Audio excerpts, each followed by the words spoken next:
everybody. Welcome to Your Money Map, sponsored by the Alliance for Lifetime Income. I'm your host, Jean Chatzky. Glad to see all of you today. We are coming to you via LinkedIn and via Facebook. As always, we want this to be a conversation, not just an interview, a conversation that you participate in.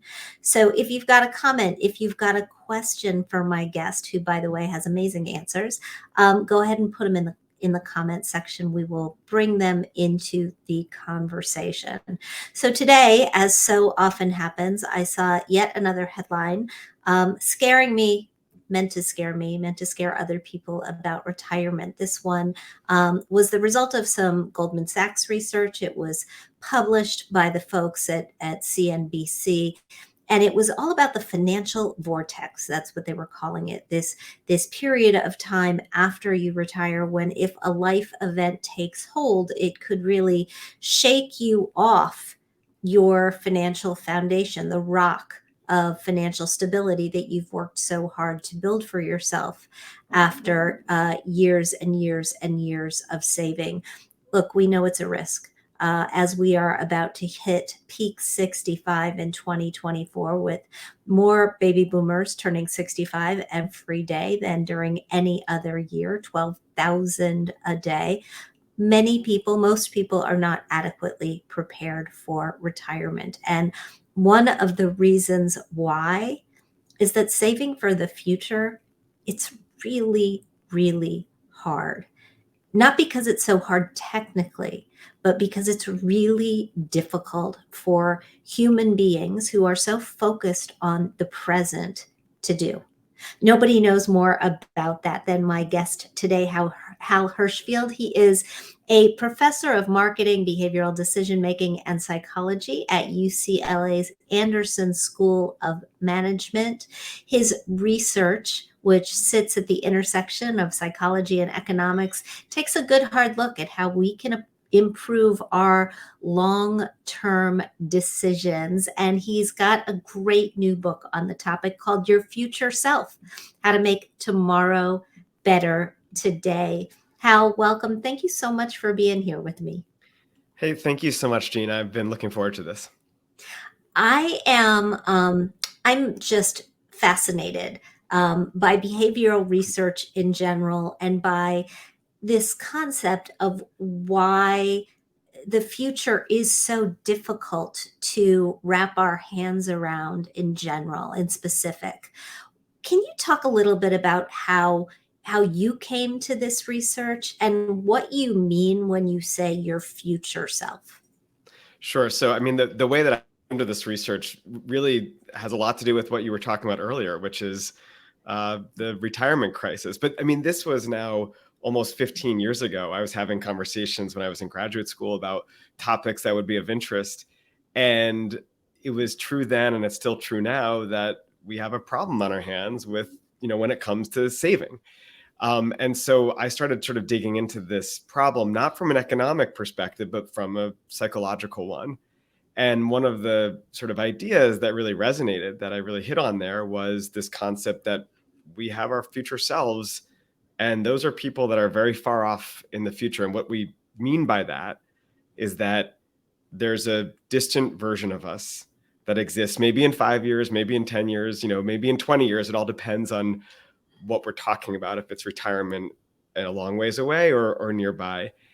But we have complicated relationships with those future selves. And if we can try to understand them, that's when we can have a deeper conversation about what we need to do to essentially help them.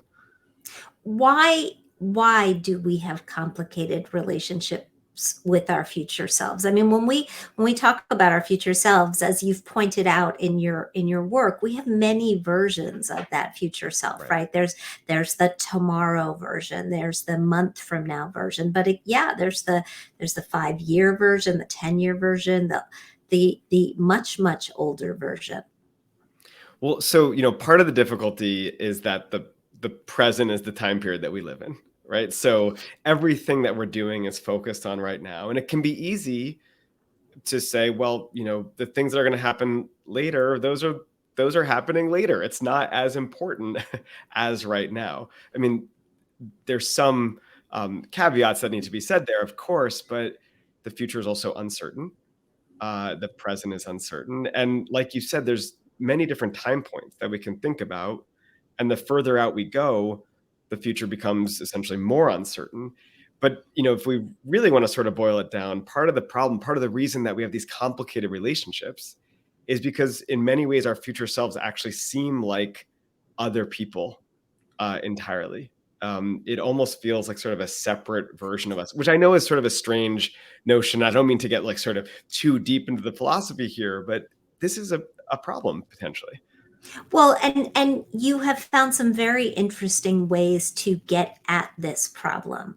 One of your experiments years ago, back in 2011, involved having people look at aged pictures of themselves. I've done this, by the way. I used an app called Aging Booth, and I Yes. I did it recently for a talk that I was giving, and took a picture of myself, my most recent headshot, put it into Aging Booth, aged it by 30 years. Did not, by the way, like what it did to my face or my neck, in particular my neck.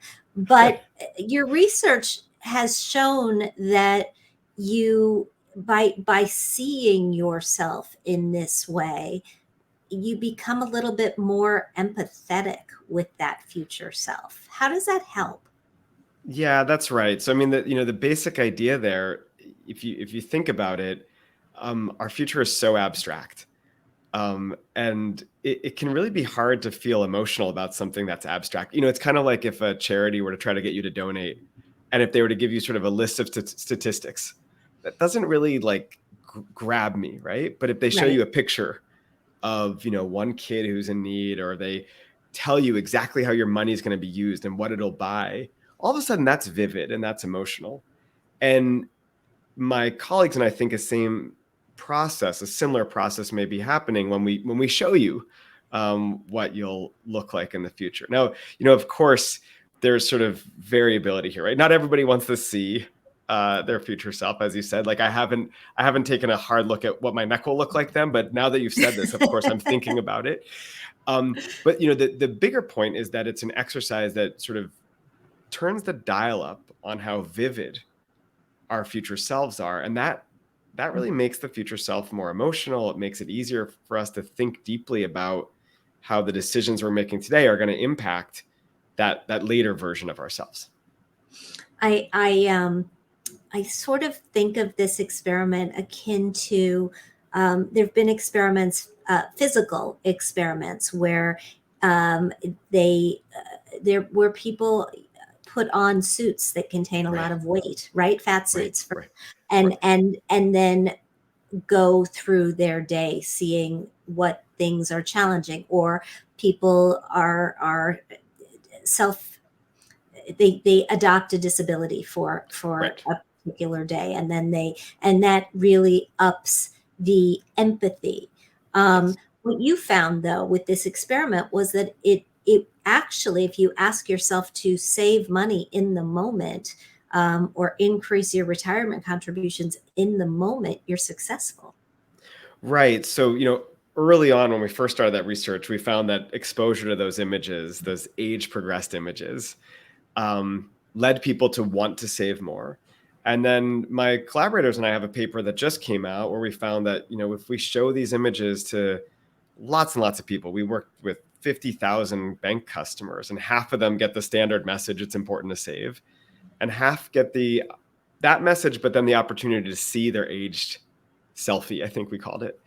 And those folks were about 16% more likely to make a contribution to their retirement account. So, I mean, we have to be careful here. There's so many factors that impact my decision to save or not. This is just one possible intervention. But for some people, what it's doing is really helping them say, okay, yeah, maybe it is worth it to balance out my spending and saving a little bit differently than I have been. But of course, what I would love to do is put people into the aging suit. MIT has done this. They've put people into these, aging suits, and you have a slightly harder time moving around. Your fingers aren't as sort of nimble, and your eyesight even is a little cloudier, and so on. That doesn't seem that like scalable, Right. but wow, wouldn't that be cool. Amazing, right? And we've had Joe Coughlin from MIT on this show, and Right. he's done that research, and Yes. it's just fascinating. In the absence of the aging suit, Right. and for those of us who are not brave enough to put our picture into the aging booth um, app, which, by the way, scary, but not like you can handle it. What else should we do? What's the best way to think about tomorrow and to make tomorrow better? You've written a whole book on this, and I know Yeah. you've got a lot of solutions that are tactical and can help people get over these hurdles. So it's a great question. I mean, because you're absolutely right. Not everybody's going to want to, do the age progressed images. No, nobody's going to put on the suit. So I'll give you a couple things. So, one is you have to keep in mind sort of the principles here. This principle of vividness. It doesn't need to be just visual. I love the exercise that some other researchers have come up with, where you have people write a letter to a future self, and then you almost step into the shoes of your future self and write a letter back. And I want to be clear, that's, it's not a simple fix. It's not like I'm just going to fire this off right now. You have to be thinking about this. You want to sort of take the time to do this. But of course, if it's important to you to save more or make tomorrow better, then it should be important to spend a little time doing that sort of exercise. What might you say in this letter? Well, that's a really good question. To some extent, when researchers have done this, we've left it open. There is, lots of things you could think about. You could talk about, how do you want to spend your time in the future? Who do you think you'll spend your time with? Will you be traveling or not? Will you be working full-time, part-time, fully retired? I would start with those things because they sort of anchor the conversation into the certain things that we can think about. But you also might want to talk about your values. What's important to you now? What do you anticipate being important to you later? Even if the things that you do will look different in the future, your values may stay similar. You may want them to stay similar. Those are some of the things that I would start with. By the way, there's I actually have a free tool online that's in collaboration with the Consumer Financial Protection Bureau. And if you just Google, future self tool, it has a template for writing those letters. It's totally free. I'm not trying to sell anything. No, it's great. We yeah. love tools, and we'll be happy to go there. Where do you find it? Yeah. So maybe I can share the link with you afterwards, but if you just search for future self tool, CFPB, Okay. it'll come up. That's fantastic. Yeah. It seems to be an exercise, this letter, in visualization, but visualization Yeah. where you're writing things down. Why is seeing things in in detail so important, right? You're not just saying, I want to retire. You're saying, I want to retire in a 3-bedroom cape in the hamlet of Pleasantville, where I can walk to the grocery store and the local art house cinema. Right. Right. Well, I mean, the picture that you just painted sounded lovely. That sounds like something I want to work toward. Um, I mean, part of it does boil down to this sort of vividness. But if you think about it, several years ago, there, I don't know if you remember Cecil the lion. It was a lion who was shot. A hunter shot this Yes. lion in Africa, totally legally. It was by the book, but people didn't know this was happening, and this was like front page news internationally, and people got very emotional about it. Laws changed. Tourism actually went down. Where this happened. The reason I bring this up is that is a detailed and vivid example. It's very easy we can picture the lion. Everyone knows, the lion has a name. It's not just a lion, it's Cecil the lion. I might even imagine, the story of the lion and its life and whatnot. But if you just told me, 1,000 lions were killed, it's very hard for me to spin a story around that.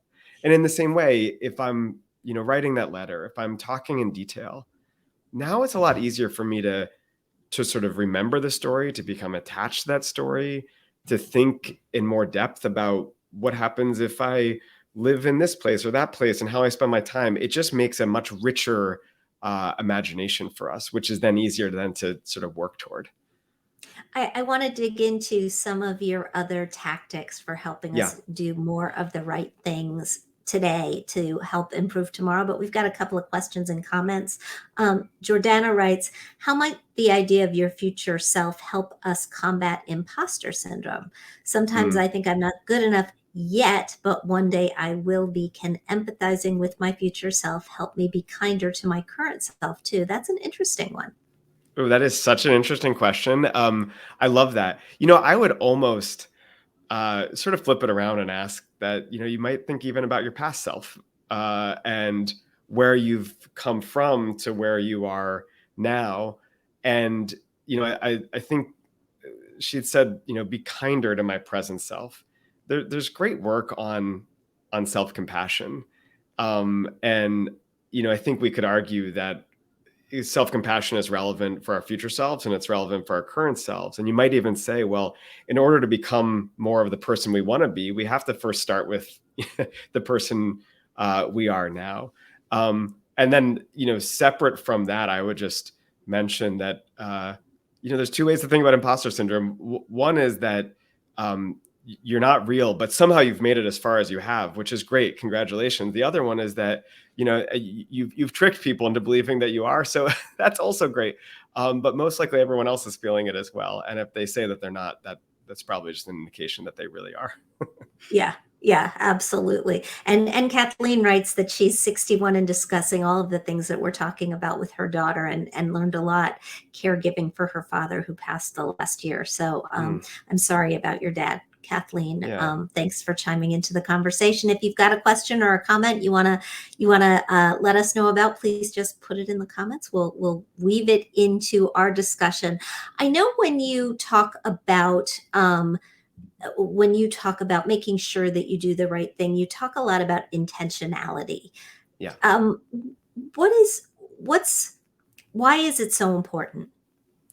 So, I mean, there's a couple ways to think about this. And this also, I think, can get back to some of the sort of practical steps and tools you were talking about, right? So let me first say, when we talk about intentionality, what we're really talking about is making sure that we're being sort of conscious in the decisions that we're making that impact our present and future selves. I think it's very easy to succumb to inertia and just sort of take action because we've already been taking a certain action. I haven't been saving, so I just kind of keep going with it.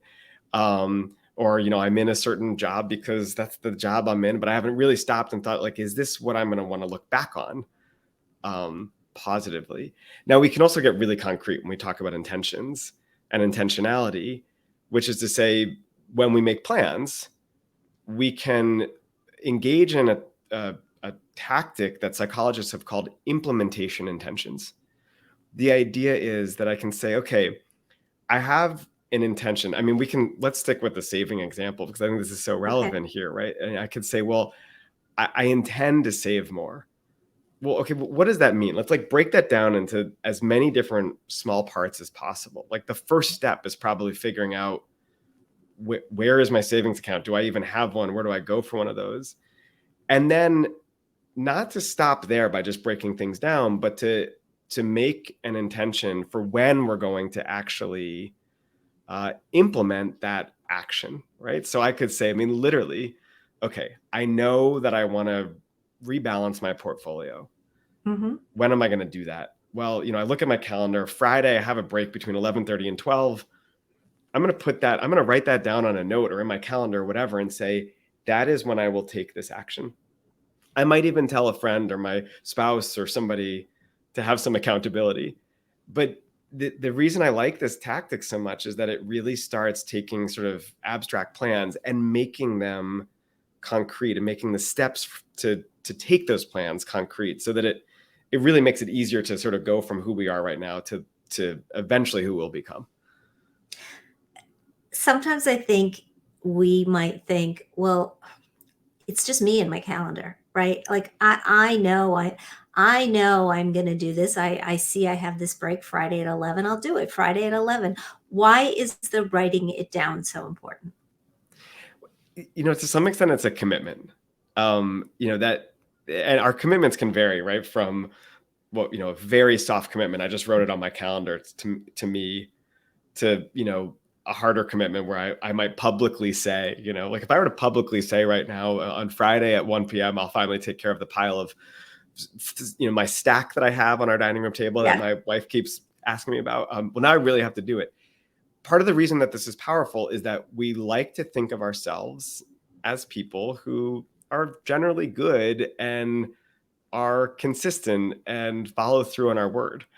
And if I, don't do the thing that I said I was going to do, that flies in the face of my general perception of myself as a consistent, good, reliable person, right? So it almost, the only cost is the psychological cost where I've, now gone back on my word. But that's still painful enough that it might just be the fuel that we need to get over the hump and do the thing. In your book, you write about commitment devices that Right. are more expensive, more or Yeah. have the potential to be more costly in a number of ways than blowing off something that you wrote in your calendar. Can you talk about Right. what they are and why they work? Right. So, a commitment device, the way to first think about it is, like I said, we have our present self, we have our future self. You could think about it like there's the present version of me that wants to do some good thing. I want to save more, I want to exercise more. And there's a future me who wants to look back and say, I did it. I saved and I'm happy now, or whatever. And then there's that sort of intermediate guy who is going to get suddenly taken in by buying something that I saw on Instagram, or, eating the snack late at night, or whatever it is. And what commitment devices do is they put guardrails on our future behavior. So they constrain our future behavior so that we don't end up going against the grain, so that we can sort of stay on the path. So to be really concrete, I could make a commitment to, saving, well, actually, let's make it exercise. I could make a commitment to working out 3 days a week. And I could tell you I'm going to do it. And on Sunday, you could call me and say, how did you work out 3 days a week? And on the one hand, if I didn't do it, I would just say, no, sorry, Gene, I didn't do it. And now I feel bad. But you're right. We could also make it more expensive. There's a website that is great for this. It's called stick.com with 2 Ks. And same thing. I'll put in my plan 3 days a week. You're my accountability partner. I'll also give it my credit card. And I'll give it the name of an anti-charity. So a political organization I don't want to donate to. I'll just keep that neutral. And so if I don't end up doing my workout, if I haven't sort of stayed true to my plan, and you call me and ask me and I say, no, you can press a button, and like that, $200 gets charged to my credit card and donated to, we'll call it a reelect campaign, because that will capture both parties. There you go. And this works because I don't want to spend the money, or because I don't want to tell my friend that I blew it, or for all of the above. I think it's all of the above, but in particular, the pain of forking over money to a cause that I want to donate to, because I'm the one that failed to do something I said I want to do. That's really painful. And, that's a very strong loss. And we're motivated to avoid such strong losses. And it sort of all coalesces to get us to do the thing. There's actually research showing that the commitment devices that work the best are these ones with the punishment attached. The difficulty is I've got to come up with a punishment that's strong enough that I'll, be deterred, but not so strong that now I don't want to sign up for it altogether. It's interesting. So the stick is more powerful than the carrot. That's, I guess, the name of the website. Yeah, I think that's right. Interesting. A lot of the advancements that we've made in helping ourselves save for the future have been through automation. And I think mostly about automatic enrollment Right. into 401ks, right? When we look at 401ks, and we look at participation rates before the law changed and allowed people to be auto enrolled back in, what was it, 2006? Right. The participation rates were kind of stuck around 50%, and that law changed, and all of a sudden participation rates zoomed at Shoot. companies that impose this to 80% or 90%. And auto escalation has similarly helped. Where else should we be using automation? Can we be using automation to help us get out of our own way? And why is it the best tool that we kind of have? Yeah, I mean, automation it's one of the most powerful behavioral tools. Now psychologically, the way that I think about it is that we again go back to these sort of conflicts or trade-offs between current and future selves. And if you think about saving, the flip side of that is not spending as much. And who's the one that has to feel that sacrifice? It's your current self. And who's the one that gets the benefit? It's your future self. And it's always that dynamic. It's sort of, it's like, I like to say it's a little like a bad relationship where you're always the one who's sacrificing for your partner. Nobody wants to be that. You want to give and take. Now, one way around that is to try to make the present day sacrifice just not feel as painful, to sort of like turn down the dial on pain. Automation really helps with that because we don't have to sort of regularly think about what we're doing. The action just happens. It almost happens in the background. Auto escalation is even better because what that means is that I start saving more over time. If I can tie that increase in saving with an increase in wealth, whether it's through a raise or whatnot, well, I don't even feel it as much because, it may feel like the same amount of money is essentially being taken out on a percentage basis. But then you asked, what other areas can we or should we be automating? No, I hesitate to talk about, auto bill pay because there can be problems there. Like if I'm not, certain what my checking account is going to look like, if my income is lumpy, then it can actually be problematic, right? Because I could then end up with overdraft fees, and that's not, that's almost the flip side. That's not good.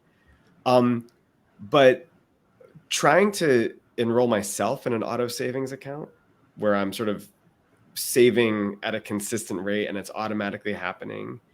I think this is a great, a great strategy to enact because not all of us have the sort of connection to a traditional employer who can auto enroll us in a Right. savings account. That used to be the case when Save More Tomorrow, the plan that really started this, came out. Most employees worked for traditional employers. And now we have a huge portion of the workforce in America as part of the contract economy, which is only, or the gig economy, whatever you want to call it. And that's only increasing over time. So now it's up to the individual to essentially auto enroll themselves, if you will. Yeah. And to do it, I think, for all of your goals, if you can get yourself to do it, right? So for college with 529 Absolutely. college contributions, and for your HSA, which may turn into a supplemental retirement account. And even with the bill pay, the thing that bothers me about late fees on bills is that we know that people who are late are chronically late. And we know that people who overdraw don't just overdraw once a year, they overdraw a dozen plus times a year. So, anything that you can do to stop that, to get in the way of that, I think is a good thing. We are turning a corner in our country where we've got more baby boomers turning 65 than ever before. At the Alliance for Lifetime Income, they call it peak 65. 12,000 baby boomers a day will turn 65 in 2024. And the difficult part about this isn't the number. It's the fact that you're going from the challenge of accumulating money for retirement, from saving, the kind of embracing the saving behavior that we've talking about, to a spending challenge, to taking that money that you've amassed and making it last as long as you possibly can. And when you retire, if you retire at age 65 or around age 65, you've still got, maybe for a lot of people, 20 to 30 years of future self to take care of. How Yeah. do you deal with your future self at that point? Well, I think this is such an interesting question because, of course, the notion of retirement was built when people didn't have an expected life expectancy, an average life expectancy of what it is now. And so the idea that you would retire and then have almost a third of your life left over it's almost crazy from a from a life cycle perspective, right? And, this is why I think we're seeing more and more retirees not engaging in the traditional retirement where they're doing some work on the side, even if it's not full time. But I mean, this is also a time where we have to start thinking about income solutions, right? Academics are really fond of annuities because, for a certain swath of the population, it makes a lot of sense, right? To buy a product, it's essentially an insurance product that ensures that I don't outlive my money, right? So I've fork over some of my money at retirement for the guarantee that I'll get some pay um, monthly, basically until I die. uh, Academics love these products. Obviously, the annuity industry does too, but they don't get taken up as much because I think there's something scary about setting aside money, a lot of money at retirement. Also, there's so much uncertainty because one of the first questions you have to ask is, what is my life expectancy? Which nobody wants to think about. Um, and this is where I think you also have this tension between going from saving, or trying to save to spending and investing, and what's that mix going to be. And I also think here's a case where now our connection to our future selves is a little bit different, and we need to really start thinking about the values that are important to us. How do we want to spend that money? What do we want to spend it?